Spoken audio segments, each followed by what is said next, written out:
अस्सलाम वालेकुम। तकरीबन 50 साल पहले की बात है। गांव के एक मियाँ बीवी में इख्तलाफ हो गया। बीवी नाराज़ होकर मायके चली गई। बहन भाइयों रिश्तेदारों ने राज़ी करने की बहुत कोशिश की और तकरीबन 12 साल तक कोशिश करते रहे, लेकिन नाकाम रहे और बात तलाक तक पहुंच गई। बेटी वालों की तरफ से तय पाया कि हम कुछ लोग बेटे वालों के घर जाते हैं, उनका जेवर उनके हवाले करके तलाक ले आते हैं। उस दौर में हमारे यहाँ यही तरीका राइज था। उधर जब बेटे वालों को ख़बर मिली तो उसने अपने बेटे को बुलाकर कहा, जब आपके ससुराल वाले तलाक लेने आएंगे और जेवर आपकी झोली में डालेंगे तो आपने जेवर कब्ज़े में लेकर नंगे पाँव दौड़ लगा देनी है।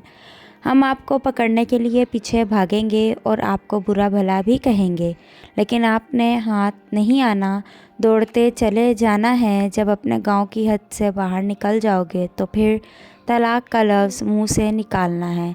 हम नहीं चाहते कि हमारे गांव की हदूद में किसी की बेटी को तलाक दी जाए और इस वजह से गांव बरकत से महरूम हो जाए। बस फिर ऐसा ही हुआ। जब लड़की वाले आए और उन्होंने लड़के की झोली में जेवर डाला तो उसने दौड़ लगा दी। बड़ा भाई उसे बुरा भला कहता हुआ पीछे भागा और दूसरे दो बड़े भाई को पकड़ने पीछे भागे। जब लड़की वालों ने यह मंजर देखा तो कहने लगे, इसे छोड़ दो, इसके पीछे ना भागो, इसे तलाक देता तो ना दे। आखिर वो वापस लौट आए और मिल बैठकर सुलह हो गई, जो बाद में कामयाब साबित हुई। एक वो लोग थे जो तलाक के मामले में इस कदर डरा करते थे और एक आज के लोग हैं जो मुआज़ल्लाह छोटी छोटी बातों पर फ़ौरन तलाक दे देते हैं। बल्कि आजकल की दुल्हनें छोटी छोटी बातों पर तलाक का मुतालबा बड़े ज़ोर शोर से करने लग जाती हैं।